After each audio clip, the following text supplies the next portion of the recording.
예레미야서를 우리가 묵상하고 있는데 예레미야서는 예언서입니다. 눈물의 선지자 예레미야가 예언하는 말씀 총 12편의 설교인데 그중에 오늘 우리가 읽은 본문은 첫 번째 설교입니다. 그 첫 번째 설교 1절에서 8절은 책망이고요. 책망의 내용이 이제 9절부터 13절에 나옵니다. 9절을 보니까 그러므로 내가 다시 싸우려고 너희 자손들과도 싸우리라 여호와의 말씀이니라. 1절부터 8절에서 예레미야가 지적하는 남쪽 유다의 죄가 뭐냐? 배도예요. 우상숭배. 다시 말해서. 그러므로 내가 다시 싸우고 너희 자손들과도 싸우리라. 아니 무슨 하나님이 이스라엘 백성들과 싸웁니까? 이게 말이 안 되는 거죠. 여기서 이 싸운다라는 것은 뭐 육박전 그걸 말하는 게 아니고 논쟁이에요. 논쟁. 법적인 고소를 말하는 것이죠. 세 번역을 보니까 그러므로 내가 너희를 다시 법대로 처리하겠다. 나주의 말이다. 내가 너희 자손들을 법대로 처리하겠다. 이 법대로 처리하겠다라는 것은 고소하겠다라는 거예요. 그 고소의 내용이 뭐냐? 그게 10절과 11절입니다. 너희는 기띔 섬들에 건너가 보며 게달에도 사람을 보내 이 같은 일이 있었는지를 자세히 살펴보라. 어느 나라가 그들의 신들을 신 아닌 것과 바꾼 일이 있느냐? 그러나 나의 백성은 그의 영광을 무익한 것과 바꿨다. 쉽게 말해서 유다가 참 신이 있는데 그 신을 버리고 다른 신, 거짓 신을 섬겼다라는 거예요. 그런 민족이 없다라는 거예요, 사실은. 아니, 이방 민족도 그러지 않는데 도대체 너희들은 성민인데 내가 선택한 민족인데 어떻게 참신인 나를 버려두고 거짓 신을 섬길 수가 있느냐. 이게 말이 되냐. 지금 그 말이에요. 고소하겠다라는 거예요. 법적으로 처리하겠다. 너무 하나님께서 진노하시고 그 진노의 내용이 12절 너 하늘아 증인해요. 증인. 하늘이 좀 증인이 됐으면 좋겠다. 이 일로 말미암아 놀랄지어다 심히 떨지어다 두려워할지어다 여호와의 말씀이니라. 그러면 구체적으로 남쪽 유다의 죄가 뭐냐? 하나님께서 왜 이렇게 진노하시느냐? 배교 중에서도 구체적인 것을 두 가지 죄를 지적을 하시는 게 13절 오늘 본문의 핵심이에요. 두 가지 죄를 지적하시는데 첫 번째 죄가 뭐죠? 생수에 근원되는 나를 버린 것. 또 한 가지는 뭐예요? 스스로 웅덩이를 판 것. 이 두 가지. 근데 그 웅덩이가 어떤 웅덩이래요? 터진 웅덩이. 그래서 오늘 설교 제목이 생수의 근원대 터진 웅덩이예요. 생수의 근원과 터진 웅덩이는 대조입니다. 왜 대조를 이렇게 말씀하시는가? 이 두 가지가 가지고 있는 의미 때문에 그런 거죠. 과연 유다의 잘못이 뭔가? 첫 번째가 생수에 근원되는 나를 버렸다 그럽니다. 여러분 생수에 근원되는 나는 누구일까요? 당연히 하나님이죠. 생수에 근원되는 하나님. 제가 한번 묻겠습니다. 여러분 생수의 근원이 하나님이심을 믿으십니까? 네, 생수의 근원이 하나님이세요. 생수, 생명의 물. 왜 하나님이 생수의 근원인가? 간단해요. 하나님이 우리에게 생명을 주시는 분이기 때문입니다. 하나님은 우리에게 구원을 주시는 능력의 하나님을 믿습니다. 구원을 주시고 생명을 주시니까 생수의 근원이라는 거예요. 성경을 보니까 생수의 근원이 하나님이라는 것을 말씀을 하고 있죠. 이사야서 12장 2절 3절 보라 하나님은 나의 구원이시라 내가 신뢰하고 두려움이 없으리니 주 여호와는 나의 힘이시며 나의 노래시며 나의 구원이심이라. 우리 12장 3절을 같이 읽읍시다. 시작. 그러므로 너희가 기쁨으로 구원의 우물들에서 물을 기르리로다. 아멘. 여러분 하나님이 우리에게 구원을 주시는 생수의 근원이 있습니다. 그걸 말해주고 있는 거예요. 요한복음 4장 10절에서 주님께서 뭐라고 말씀하십니까? 내가 주는 물을 마시는 자는 영원히 목마르지 아니하리니 내가 주는 물은 그 속에서 영생하도록 솟아나는 샘물이 되리라. 아멘. 수가성 여인에게 말씀하신, 약속하신 말씀이에요. 여러분, 우리 하나님이 주시는 샘물은 영원히 마르지 않는 샘물인 줄로 믿습니다. 이 생수의 근원이 뭐냐? 근원이 바로 샘물이에요. 샘물. 생수가 흘러나오는 그러한 샘물이 하나님이라는 것입니다. 우리가 설악산에 올라가 보면은 도중에 중간중간에 샘물이 나와요. 거기서 물이 콸콸콸 나옵니다. 그게 얼마나 신선한 물입니까? 얼마나 생기가 있습니까? 하나님이 그런 샘물의 근원이라는 거죠. 그 말은 하나님에게는 결핍이 없다라는 거예요. 하나님은 결핍이 없어요. 하나님 부족함이 없죠. 하나님은 스스로 완전하십니다. 우리가 무엇을 채워드릴 뿐이 아니에요. 여러분, 우리가 하나님을 채워드리는 것이 아니고 하나님이 우리의 부족을 채우시는 분이죠. 우리가 왜 이렇게 갈망합니까? 왜 이렇게 갈증이 납니까? 원하는 것을 얻지 못함이 아니고 있어야 될 것이 없기 때문이라고. 다시 한번, 우리가 왜 이렇게 갈증이 있습니까? 왜 갈망합니까? 목이 마릅니까? 원하는 것이 채워지지 않아서가 아니고 근원이 되는 것이 채워지지 않아서 그래요. 하나님이 채워지지 않으니까 갈망이 있고 목이 마르고 만족함이 없는 것입니다. 그런데 유다 민족은 이 생수의 근원이신 하나님을 버렸다 말씀하십니다. 이 버렸다라는 단어는 무슨 말이냐? 떠났다라는 거예요. 거절했다라는 거예요. 잃어버렸다라는 것입니다. 그렇게 물이 콸콸콸 흘러나오는데 그 샘물의 근원 하나님을 저버립니다. 끊습니다. 그리고 떠납니다. 뿐만 아니라 그 하나님을 잃어버리는 거예요. 그러니 목이 마를 수밖에 없는 거예요. 여러분, 주변의 사람들 보십시오. 하나님을 알지 못하는 사람은 아무리 모든 것이 채워져도 갈망함이 있어요. 부족함이 있어요. 그러나 우리는 하나님이 계시기 때문에, 하나님이 생수의 근원이시기 때문에 그분을 믿음으로 부족함이 없고 하나님이 부어주시는 그 은혜로 우리에게는 만족함이 있는 거죠. 여러분, 이 은혜가 있게 되기를 주님의 이름으로 축원합니다. 유다는 생수의 근원이신 하나님을 버리고 무슨 일을 합니까? 오늘 두 번째 죄가 뭐냐면 스스로 웅덩이를 팠다고 그랬어요. 그 웅덩이는 물을 가두지 못할, 물이 채워지지 않는 터진 웅덩이래요. 팔레스타인은 여러분이 아시는 대로 물이 부족해요. 물이 그저 지금은 다르지만 그 당시에는 하늘에서 비가 내려야 되는데 1년에 고작 한 200mm 내리는 거예요. 그 빗물을 다 받아야 됩니다. 여러분, 그게 없으면 못 사는 겁니다. 유다가 웅덩이를 파서 그 빗물을 받아야 되는데 그 웅덩이가 터졌어요. 터졌다라는 말은 물이 샌다라는 것입니다. 물이 채워지지가 않아요.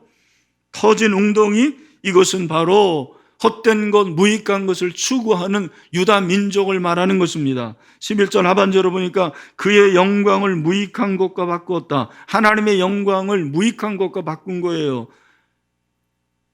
그렇게 샘물의 근원을 다 버려두고 헛되고 헛된 것을 추구하고 무익한 것을 추구하는 유다 민족을 주님께서는 지금 지적하고 있는 것입니다. 얼마나 어리석습니까?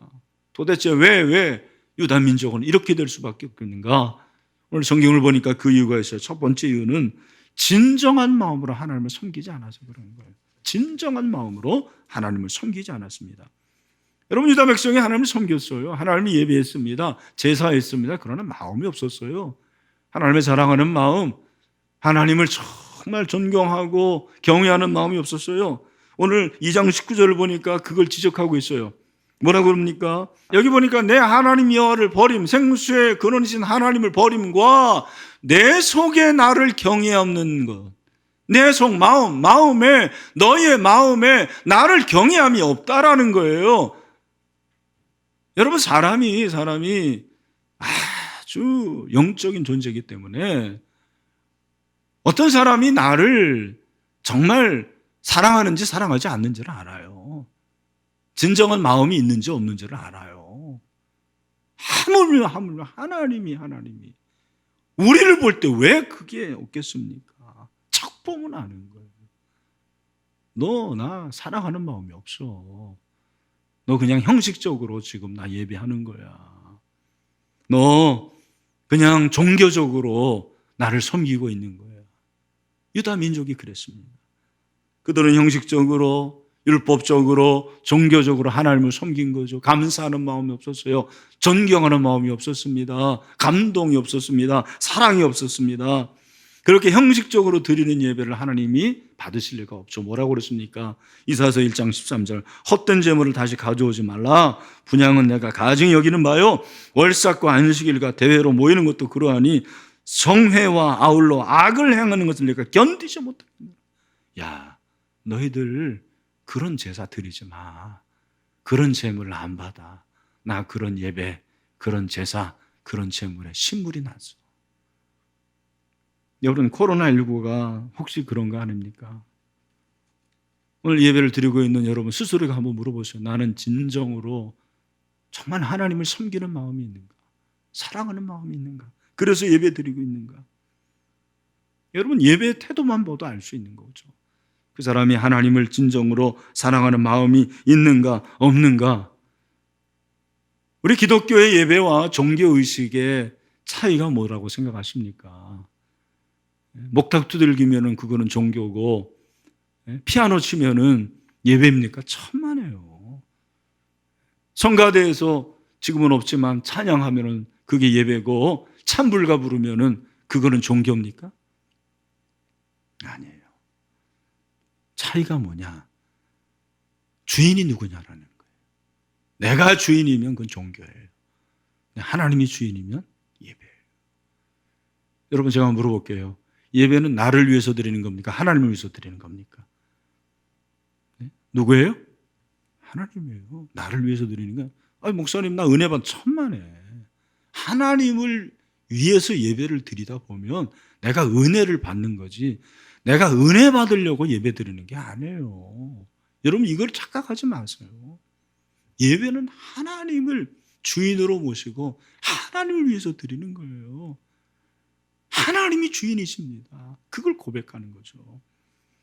여러분, 그렇지 않으면 종교의식이 되면 자꾸 이게 형식이 되고요, 가식이 되고요, 마음이 없이 그냥 드리는 거예요. 진짜 애들 말로 마음이 1도 없어요. 근데 할 수 없이 드리는 거예요. 왜? 습관이니까. 안 드리면 뭔가 이상할 거죠. 이게 바로 이게 종교가 되는 거죠. 여러분, 예배는 마음이 중요한 거예요. 온 마음을 다해서, 이 마음과 성품과 뜻을 다해서 하나님을 사랑하라고 하지 않습니다. 우리 예배가 그런 예배가 돼야 되죠. 그래서 오늘 온라인 예배 드리는 분들은 특별히 더 신경을 쓰세요. 이 온라인 예배는 주도권이 누구에게 있는 거예요? 나에게 있어요. 이게 참 신기한 거예요. 여기 일단 현장에 오면 웬만하면 밖에 나가지도 어렵고 그냥 1시간은 꼬박 앉아 있어야 돼요. 그러나 온라인 예배 드리면 여러분이 어떻게 드린지 내가 압니까? 예배 드리다가 배고프면 라면 한 그릇 먹고, 목마르면 물 마시고, 따분하면 휴대폰 다른 거 검색하고, 어떤 분들은 또 우리 교회 목사님 별로다가 해가지고는 다른 교회 목사님 설교를 듣네. 별 사람들이 다 많아요. 여러분, 그거는 종교의식이에요. 예배 아닙니다. 마음이 중요한 거예요. 유다는 하나님을 예배하는 마음이었어요. 온전히 사랑하는 마음이었어요. 오늘 여러분들이 현장에서든 온라인으로든 예배할 때 온 마음으로 예배해야 되고, 하나님을 온전히 사랑하고, 이 마음이 중요한 거예요. 마음. 또 한 가지, 왜 애들이 이렇게 터진 웅덩이를 팠을까요? 하나님과 우상을 동시에 섬겼기 때문에 그런 거예요. 이 터진 웅덩이라는 말이 그런 의미가 있는 거예요. 이 터진 웅덩이는 하나님을 믿기는 믿지만 여전히 세상 원리에 따라 사는 유다의 모습이에요. 생명의 원리, 생수의 근원이니까 생명의 원리를 따라 살아야 되는데 그 생명의 원리가 아니고 세상 원리에 따라가는 것을 말하는 거예요. 하나님이 이걸 지적하십니다. 팔레스타인은 그 당시에 빗물을 받는다고 그랬잖아요. 그러니까 웅덩이를 파고서요, 물이 새지 않도록 석회를 바르는 거예요. 이 석회가 오래되면은 균열이 생겨요. 깨져요. 물이 셉니다. 물만 새는 게 아니고 오래되면은 이 석회 찌꺼기가 하고 그리고 그 균열에서 흙이 나오잖아요. 같이 뒤범벅이 되는 거예요. 물이 얼마나 더럽겠습니까? 이게 바로 터전 운동이에요. 혼합주의. 하나님과 우상이 같이 공존하는 유다의 모습이 바로 터전 운동이라는 거예요. 이중적인 모습, 양면의 모습이죠. 세속주의입니다. 혼합주의입니다. 27절에서 그걸 지적을 하더라고요. 예레미야가 뭐라고 그럽니까? 우리 같이 한번 읽어볼까요? 시작.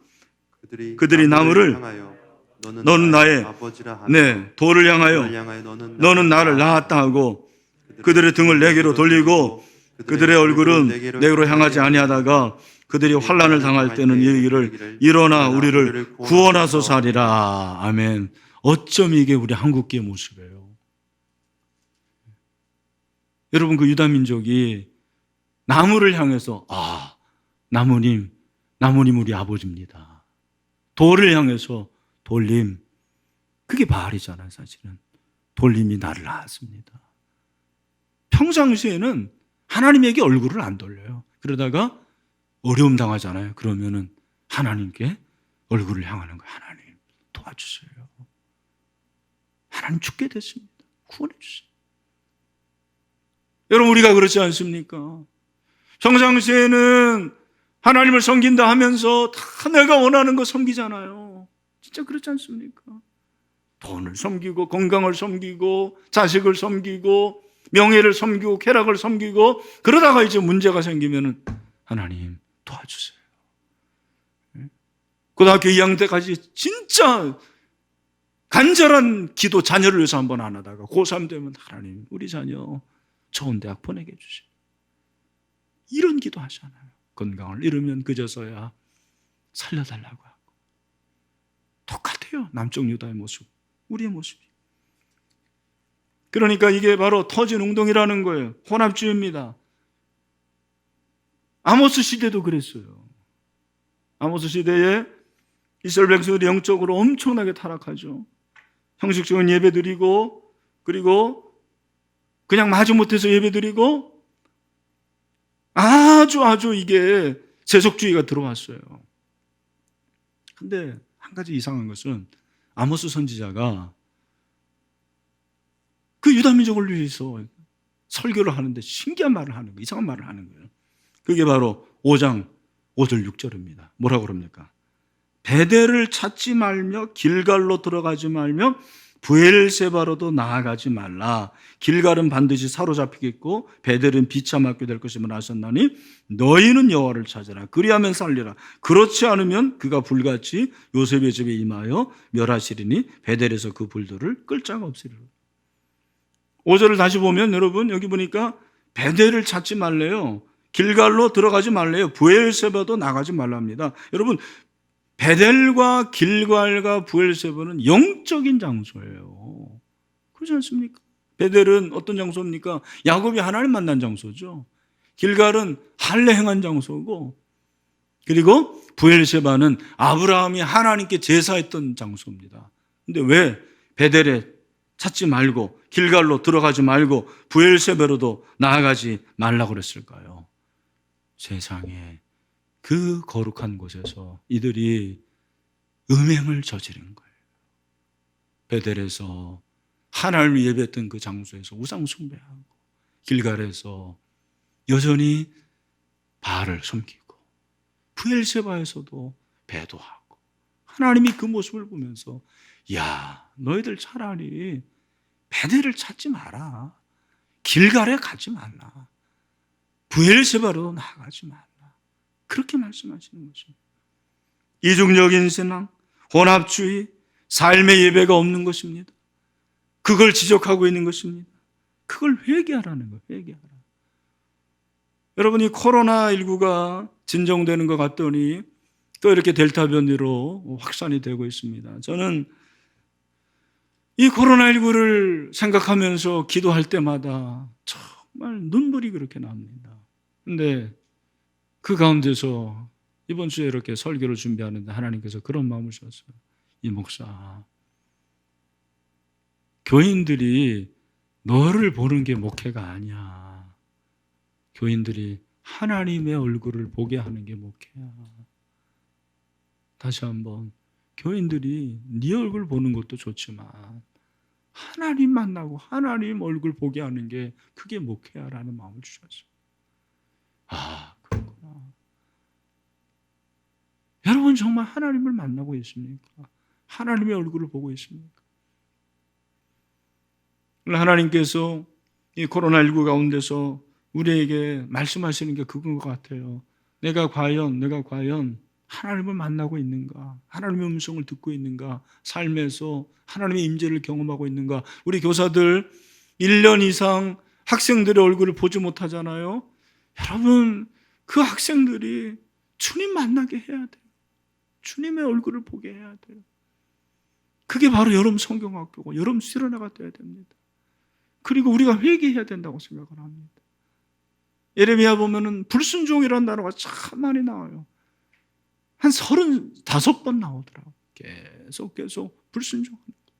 순종을 하지 않는 것입니다. 입만 살아있는 거예요.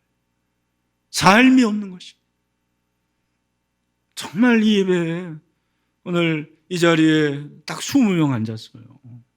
근데 20명이 중요한 게 아니고 하나님이 찾으시는 한 사람의 예배자가 있으면 되는 거죠. 오늘 하늘에서 예배드리는 여러분 한 사람 한 사람이 정말 하나님을 찾을 수 있는, 하나님이 찾는 예배자가 되시기를 주님의 이름으로 축원합니다. 요한복음 4장 23절에서 뭐라고 그럽니까? 다 같이 한번 읽어보겠습니다. 시작. 아버지께 참되게 예배하는 자들은 영과 진리로 예배할 때가 오노니 곧 있더라. 아버지께서는 자기에게 이렇게 예배하는 자들을 찾으시느니라. 아멘. 여러분, 하나님이 찾으시는 예배자가 됩시다.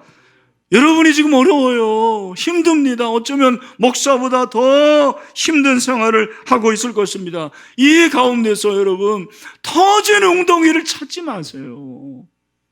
터지는 웅덩이를 파지 마세요. 샘물 있잖아요, 샘물. 영원히 마르지 않는 생수의 근원이 저 여러분 가운데 있잖아요. 그 하나님을 찾으라는 거예요. 그 하나님을 찾으면 어떻게 됩니까? 아모스 9장 11절 12절이니까 뭐라고 그랬어요? 그날에 내가 다윗의 무너진 장막, 이 무너진 장막이 이스라엘을 말하는 거예요. 이스라엘을 세우시겠다. 그것들의 틈을 막고 허물어진 것을 일으켜서 옛적과 같이 세우고, 우리 한국교회 여러분, 저와 여러분이 하나님을 찾고 생수의 근원을 찾으면 그 옛적 우리 한국교회의 부흥과 같은 그런 역사를 경험하게 될 줄로 믿습니다. 그래서 그들이 에돔의 남은 자와 내 이름으로 일컫는 만국을 기업으로 얻게 하리라. 이 일을 행하시는 여호와의 말씀이니라. 아멘. 어떻게 이 일이 이루어집니까? 다른 것이 아닙니다. 오직 예수 그리스도를 통해서 이 일이 이루어지게 된 줄로 믿습니다. 예수 그리스도를 통해서 이 일이 이루어지는 것입니다. 그리스도께서 회복시켜 주는 거예요. 생수의 근원이신 하나님은 그의 아들 예수 그리스도를 이 땅에 보내셨습니다. 우리에게 보내셨습니다. 그분을 믿기만 하면 생수의 강이 저와 여러분의 뱃속에서 흘러나오게 되는 줄로 믿습니다. 그것을 약속하시는 거죠. 주님이 뭐라고 말씀하십니까? 요한복음 7장 38절입니다. 다 같이 읽읍시다. 시작. 나를 믿는 자는 성경 이름과 같이 그 배에서 생수의 강이 흘러나오리라 하시니. 아멘. 여러분, 오늘 이 시간 여러분의 배에서 생수의 강이 흘러나오게 될 줄로 믿습니다. 얼마나 감사하고 얼마나 감격합니까? 기쁨이 충만해요. 여러분, 우리는 성령으로 충만하고 예수로 충만해야 될 자들입니다. 생수의 근원이신 하나님을 찾을 때 그런 은혜를 주시는 것입니다. 헛된 터진 웅덩이 파지 마세요. 여러분에게 주신 그 은혜, 생수의 근원이신 하나님을 찾고 만날 수 있게 되기를 주님의 이름으로 축원합니다.